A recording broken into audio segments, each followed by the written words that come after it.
സുനിലെ, ഇപ്പോൾ ദീപാങ്കർ ഭട്ടാചാര്യയുടെ പോസ്റ്റ് വന്നിട്ടുണ്ട്. കോൺഗ്രസ് SIR-നെ പഴിക്കുന്നുണ്ട്.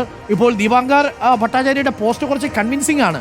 7,42,00,000 വോട്ടർമാരാണ് SIR-ന് ശേഷം ഉണ്ടായിരുന്നത്.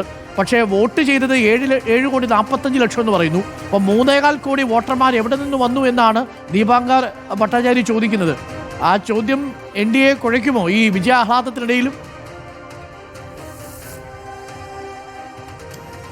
3 ലക്ഷം അതുമായി ബന്ധപ്പെട്ട് കള്ളവോട്ട് ഇതൊക്കെയുള്ള ഒരു വലിയ ആരോപണം ശക്തമാകാനുള്ള സാധ്യതയുണ്ട്. ഏതായാലും ഇപ്പോൾ ഈ വോട്ടർ പട്ടിക സംബന്ധിച്ചൊക്കെയുള്ള ഒരുപാട് വിവാദങ്ങൾ ഉണ്ടായിരുന്നു. രാഹുൽ ഗാന്ധിയുടെ ഓഫീസ് രാവിലെ തന്നെ നമുക്ക് നൽകിയ വിവരം എന്നത് ബീഹാറിൽ, ഹരിയാനയിൽ എന്താണോ നടന്നത് അത് ബീഹാറിൽ ആവർത്തിച്ചിട്ടുണ്ട്. അവിടെ വലിയ തോതിൽ വോട്ടർ പട്ടികയിൽ ക്രമക്കേട് നടന്നിട്ടുണ്ട് എന്ന് രാഹുൽ ഗാന്ധിയുടെ ഓഫീസ്, രാഹുൽ ഗാന്ധിയുടെ ടീമൊക്കെ തന്നെ പറയുന്നുണ്ട്. അപ്പോൾ അതുമായി ബന്ധപ്പെട്ട പരിശോധനകൾ ഒക്കെ തന്നെ ഇനി കോൺഗ്രസ് ഒക്കെ വളരെ വിശാലമായി നടത്താൻ സാധ്യതയുണ്ട്. ഏതായാലും എക്സിറ്റ് പോളുകളൊക്കെ തന്നെ പ്രവചിച്ച രീതിയിലാണ് ബീഹാറിലെ ഈ ഒരു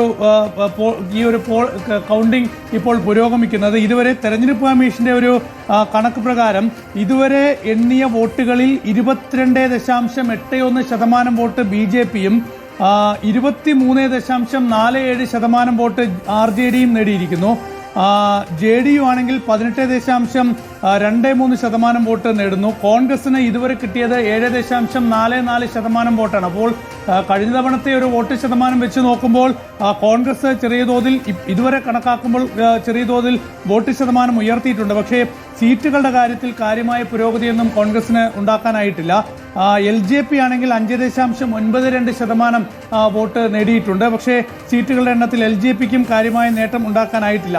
ഏതായാലും CPI ML 3% വോട്ട്, ഇതുവരെ എണ്ണിയ വോട്ടുകളിൽ 3% വോട്ട് നേടിയിട്ടുണ്ട്. ഏതായാലും ഒപ്പത്തിനൊപ്പമാണ് ബീഹാറിൽ ഇത്തവണ JDUയും BJPയും മുന്നോട്ട് പോകുന്നത് ശ്രദ്ധേയമാണ്. കഴിഞ്ഞ തവണ നമുക്കറിയാം JDU വലിയ പെർഫോമൻസ് കാഴ്ചവെക്കാൻ കഴിഞ്ഞില്ല. BJPയുടെ വലിയ മുന്നേറ്റമായിരുന്നു കഴിഞ്ഞ തവണ NDA സഖ്യത്തിൽ ഉണ്ടായിരുന്നത്. ആകെ 43 സീറ്റ് മാത്രമാണ് JDUവിന് കിട്ടിയത്. പക്ഷേ ഇത്തവണ JDU നല്ല മുന്നേറ്റം ബീഹാറിൽ കാഴ്ചവെക്കുന്നുണ്ട്. അപ്പോൾ നിതീഷ് കുമാർ വലിയ ഹീറോ ആയി എന്ന കാര്യത്തിൽ യാതൊരു സംശയമില്ല. കഴിഞ്ഞ തവണ ഉള്ളതിനേക്കാൾ വലിയ പിന്തുണ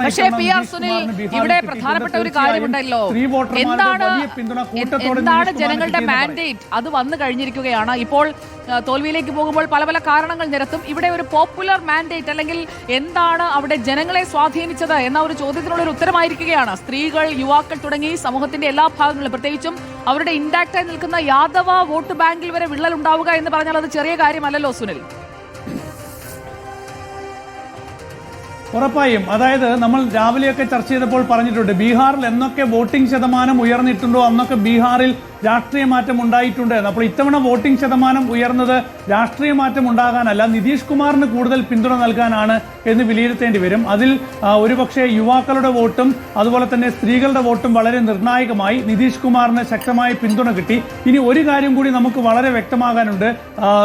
പ്രശാന്ത് കിഷോറിന്റെ ജൻ സ്വരാജ് പാർട്ടി എത്ര ശതമാനം വോട്ട് പിടിച്ചിട്ടുണ്ട് എന്നത് തെരഞ്ഞെടുപ്പ് കമ്മീഷന്റെ വെബ്സൈറ്റിൽ അതുമായി ബന്ധപ്പെട്ട കണക്കുകൾ വന്നിട്ടില്ല.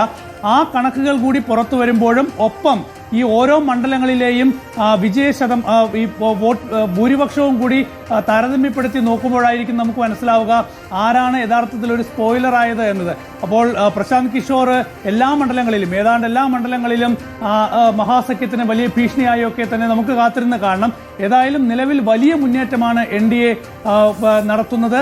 അതിൽ JDU കഴിഞ്ഞ തവണത്തേതിൽ വെച്ച് നല്ല മുന്നേറ്റം ഇത്തവണ നടത്തുന്നു. വിവരങ്ങൾ നൽകിക്കൊണ്ടിരിക്കുന്നത് ഇപ്പോൾ നിലവിലത്തെ ടാലി നോക്കൂ. 161 സീറ്റുകളിൽ NDA മുന്നേറുകയാണ്.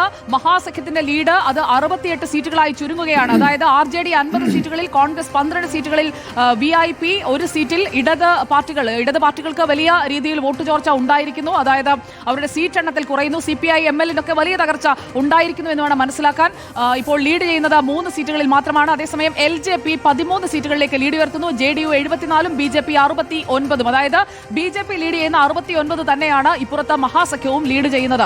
വലിയ തകർച്ച മഹാസഖ്യത്തിന് സംഭവിക്കുകയാണ്. അപ്പോൾ ഈ വിജയാഹ്ലാദത്തിലേക്ക് അവർ കടന്നിരിക്കുന്നു NDA.